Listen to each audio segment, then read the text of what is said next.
They're terrific, aren't they? Michael Jackson and his brothers? Jermaine, Tito, Marlon, Randy, and Jackie. Hi, I'm Alan Potash. I work for Pepsi-Cola. And some of the work I do involves me with people like the Jacksons, who became part of our Pepsi advertising history a while back by starring in what turned out to be a couple of the most talked about commercials we or anybody else ever made. Now, in the process, they helped launch a whole new generation of Pepsi-Cola advertising. I bet you remember this one. You know, popular music has become an important marketing tool for Pepsi-Cola, which is why I find myself working with personalities like Lionel Richie or groups like Menudo, all of which can be pretty exciting stuff. Well,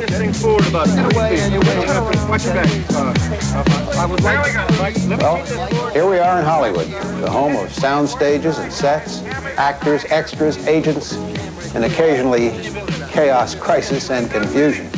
Of course, that's another story. After all these years, I still haven't figured out why they call the people who make up actors' faces artists, but the ones who make up their hair are only stylists. Or come to think of it, why they need two people for the job in the first place. But I guess that's Hollywood. In any event, it's really not what most advertising is about, because the making of most of the commercials you see is a process in which more happens off-screen than on, and it involves a lot more grit than glitter.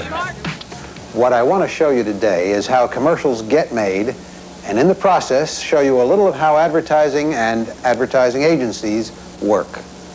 Remember I said the Jackson commercials are now part of Pepsi's advertising history? Well, here's some more.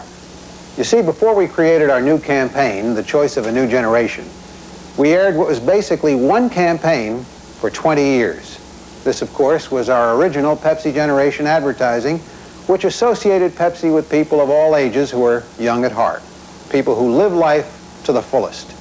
Now, here's a typical Pepsi Generation commercial. We call it Mud Football. You're the Pepsi generation. It's a whole new game you're facing. Let's begin. Hey, it's mud you're in. It's gonna be Pepsi now. Oh, what a time. It's gonna be Pepsi now. What a time for living. It's gonna be Pepsi now. It's what Pepsi's giving. It's gonna be Pepsi now. Is the time for all the taste that you can find. Now is the time. Come on and let that Pepsi spirit shine. Oh, what a time. It's gonna be Pepsi now. What a time for Pepsi. It's gonna be Pepsi now. Ingredient taste is Pepsi.